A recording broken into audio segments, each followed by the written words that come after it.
Your Excellencies, distinguished guests, ladies and gentlemen, it is my privilege to invite on stage our guest of honor this morning, Prime Minister of Singapore, Mr. Lee Hsien Loong, for his opening address. Prime Minister, please.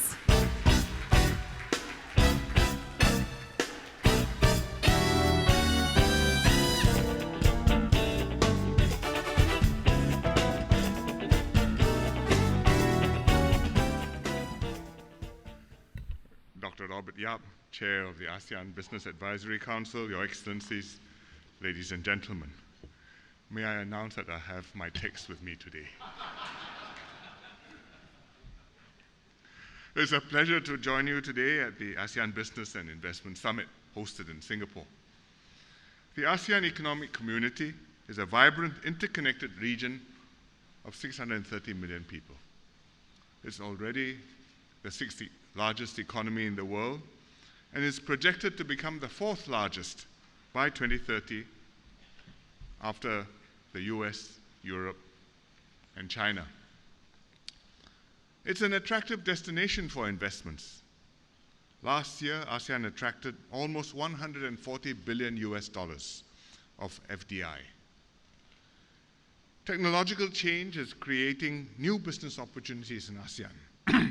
And the ASEAN digital economy is projected to grow to $200 billion by 2025. And this will bring about many more opportunities for our micro, small, and medium enterprises and more jobs for our young and educated workforce. ASEAN member states have grown and prospered because our governments have pursued economic cooperation.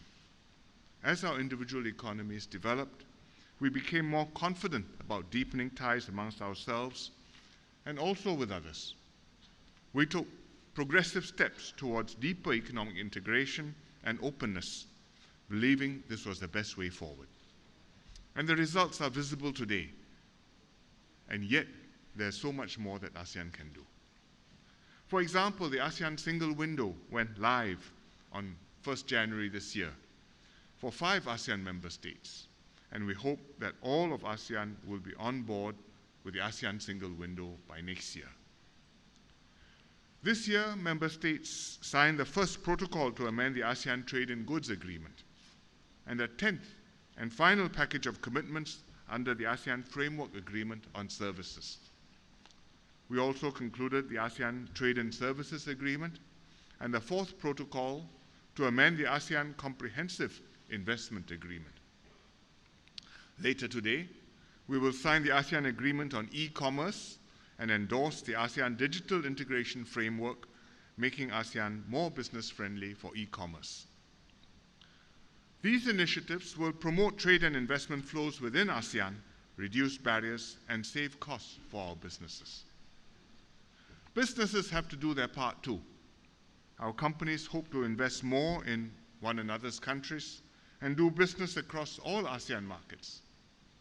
And the more integrated and open our markets are, the more conducive our rules and business environments to foreign investment, the larger the pie will grow and the more we will all benefit.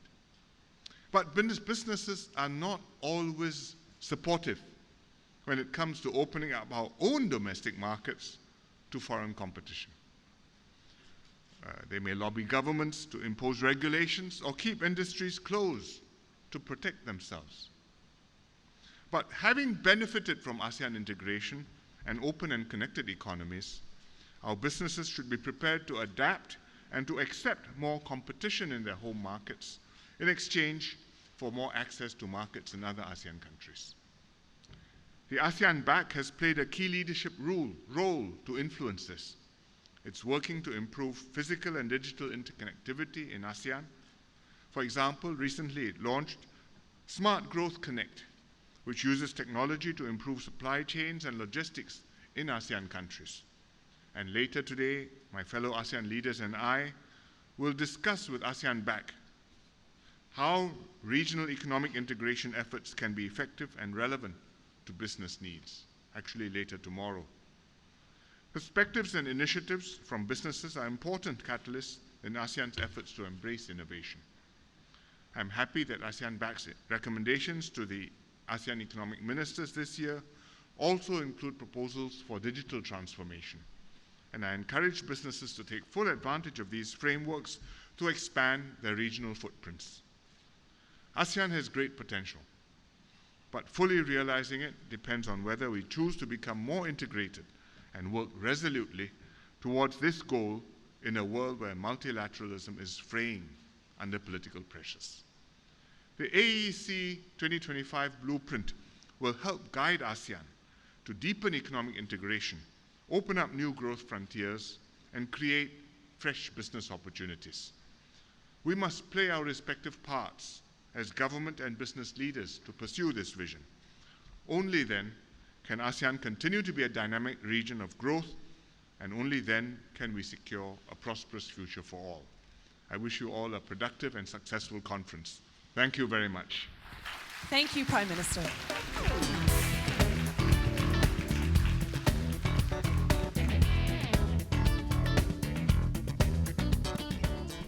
Ladies and gentlemen, may I now invite Managing Director, Group Head of Digital Bank and Strategic Initiatives, UOB Group Retail, Dr. Dennis Khoo on stage to deliver his presentation on building the first Pan-ASEAN digital bank for the digital generation. Dr. Khoo, please. Thank you. Good morning, ladies and gentlemen. I would like to start my presentation with a question. Which country do you think spends the most time online on their phones? Anyone? Anyone for Japan? Any hands? What about China or Singapore? Who do you think is number one in terms of spending time online? I hear some mentions of Thailand. Well, it's not Japan. Japan is at 1 hour. China at 3. Singapore also at 3. And so that must mean that Thailand and Indonesia have the highest at 4 hours each.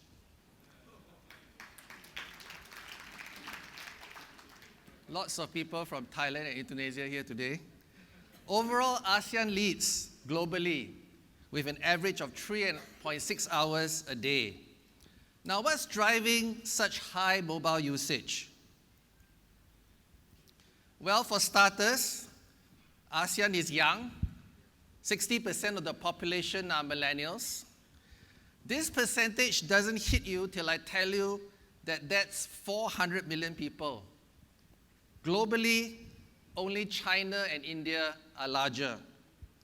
ASEAN is also very mobile. In 2007, just under 50% owned a smartphone. This will rise to 65% by 2020, and that's a whopping 100 million more. And with smartphones now priced at around US $50 and targeted to go lower, the day when ASEAN will become mobile online is becoming a reality. Finally, when we are online, more than 70% of middle-income ASEAN are influenced digitally. That means that they browse online to research before they buy, or they just browse and buy online. So therefore, it's not a wonder that the service expectations of ASEAN millennials are increasingly influenced by fast-growing mobile platforms that are pushing the envelope on simplicity, accessibility, and intelligence. For example, Sendo in Vietnam is an e-commerce platform with 120,000 sellers and 10 million users. Sendo makes it easy to start selling in just 1 minute by providing your email and phone number. Chitsaid.com is a Myanmar site where freelancers can find projects and projects can find good freelancers, all without paper. Akulaku operates across ASEAN and has 13 million users and offers installment payments online without a need for a credit card, making credit more accessible Guama in Myanmar wants to be the Netflix of games, offering 400 mobile games on subscription, and you can pay via mobile credits. Finally, Grab and Gojek use data to make intelligent, on-demand search pricing. And Grab translates English into Thai automatically when you're in Thailand. If you ever wondered why the Thai Grab drivers' written English is so good. Given these expectations, it would not be a surprise, therefore, if I told you that retail banking is also evolving rapidly along similar dimensions. To make it simple, the industry is reducing friction. Examples include the ambition to have 90% cashless in Vietnam by 2020, to the everyday where you can view your credit card statements one click online in Thailand. UOB is also making our new digital bank so simple you won't need a menu to use it. To make banking accessible, the industry is removing barriers. The ASEAN Financial Innovation Network is working with fintechs to lower the cost to serve and also to reach more of ASEAN's unbanked population. This is a big opportunity given that only half of the ASEAN adult population is banked. UOB is also improving cost to serve with an intelligent chatbot service and the ability to perform almost all transactions yourself digitally. With such high smartphone penetration, going to the bank should be a thing of the past. To drive more mobile account openings, a fully electronic means of authentication is needed. To do so, Singapore has launched a national digital ID called MyInfo, and Thailand will operationalize peer-to-peer facial recognition next year. Finally, data is transforming the banking industry. Innovative comparison sites like eCompareMo in Philippines compare data across banks and use AI to make applications easy. Richer data from smartphones available with customer consent is also powering alternative credit scoring from providers like Credo Lab, improving access to credit but also improving credit quality at the same time. UOB has formed an Avatech.ai joint venture with Pintech, a China fintech, to offer such alternative credit scoring in ASEAN. What are the implications of these evolving trends to the future of retail banking? Well, firstly, we believe that retail banks in ASEAN will have to offer both omni-channel and mobile-only banking platforms, as they are distinct and different. At first, these differences may appear minor. For example, omni-channel customers are not homogeneous, forcing banks to cater to the most complex customers and thus design the most complex user interfaces. Given dominant banks have large omni-channel customers, they are apt to take less risk in driving simplicity, accessibility, and intelligence. Because omni-channel customers operate across many channels, they are complex to serve, and feedback loops are poor.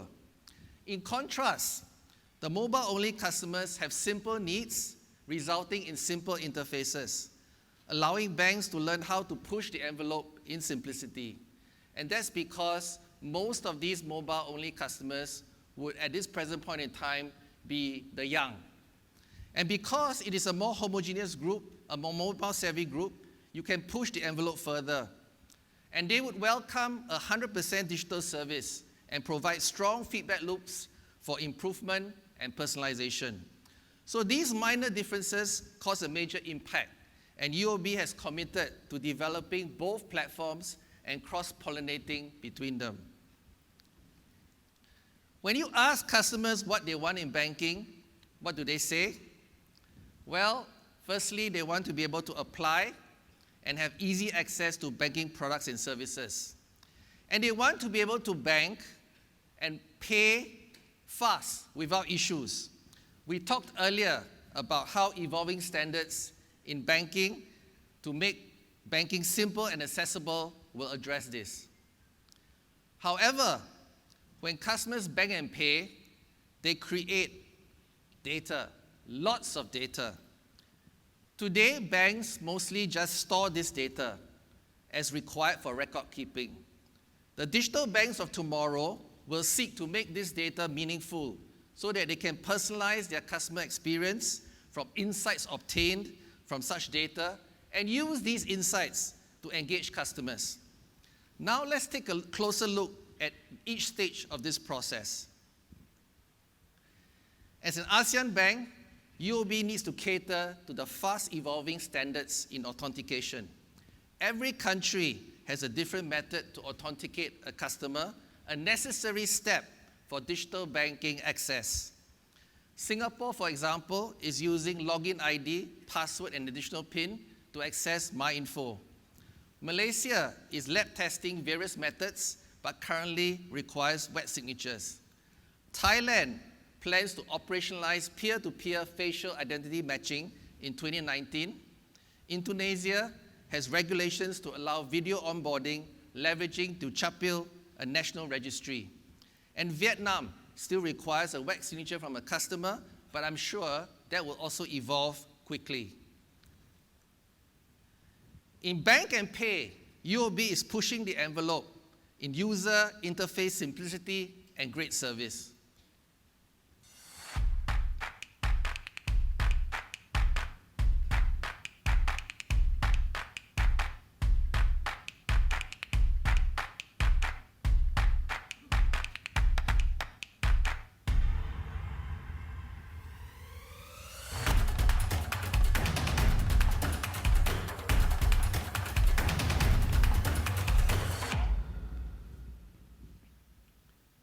We are also reinventing service with technology.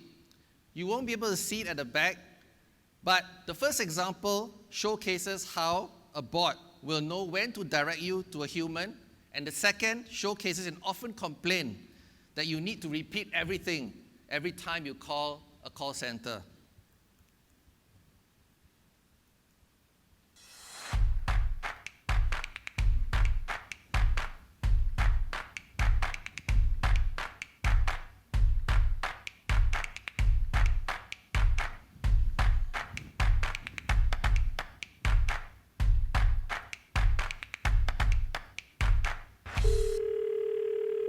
Hello?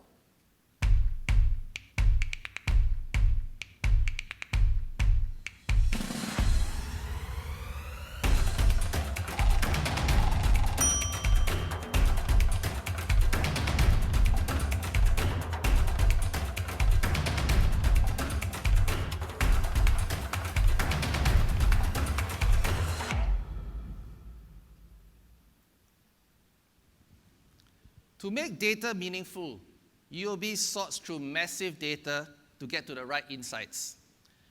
You create data with every transaction you make. For example, when you pay at a retailer, we store this massive data and enrich it. For example, reflecting the actual merchant name where it differs. We then categorize the data to make it more meaningful and powerful. This allows us to create unique insights tailored just for you. Joseph on the left is 26, single, a computer programmer who wants to take big bets in life. Ploy, 31, is a mother of 3 and 4-year-old and a planner by nature. We inform them of relevant occasions and tailor the communications appropriately. We help Joseph keep his subscriptions going and help Ploy confirm that new merchant activity is genuinely made by her. We help Joseph provide for his mom Sally, while Ploy wants to save for her first home. Finally, to engage customers, we are breaking down the departmental silos. We are reinventing how we engage customers through an engagement lab. This lab collaborates across functional units and tracks every engagement with customers. The lab determines their impact on our customers' engagement scores. This allows us to experiment quickly and find out what works well and what doesn't. What will a reinvented experience feel like to customers? First, it will assist you to apply, anticipate your needs, guide you towards better spending and saving habits, make banking less boring, and we hope engage you to make the experience awesome. In creating this mobile digital bank, which we will launch early next year, we have applied all the building blocks. You've heard them, words like design thinking, agile, machine learning, process re-engineering, etc. But the most important lesson has been a relentless focus on ASEAN customers by our own multi-country ASEAN staff.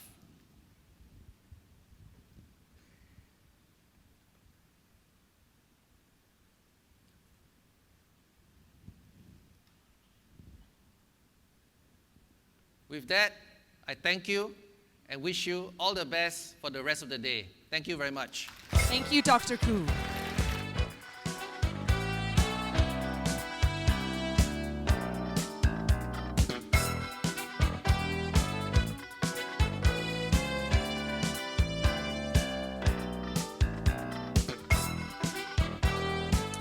Ladies and gentlemen, a gentle reminder that if you haven't picked up your conference pass, please do so at the registration counter before you come back from your tea break, which we're about to go on. Just after the tea break, there will be a presentation conducted in Vietnamese. So if you're not Vietnamese and you need some simultaneous interpretations, please do collect your headsets at the registration counter as well. We would also like to encourage you to take the time to roam around the exhibits and the showcase of innovative solutions. To the delegates with gold passes or VIP or speaker passes, your tea break is served in the rooms just next door to your right.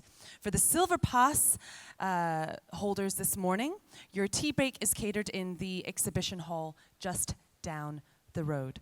So once again, we'll be back here at 10:25 sharp, so you have quite some time for your tea break. Do get your coffees and teas. We'll see you back here very shortly.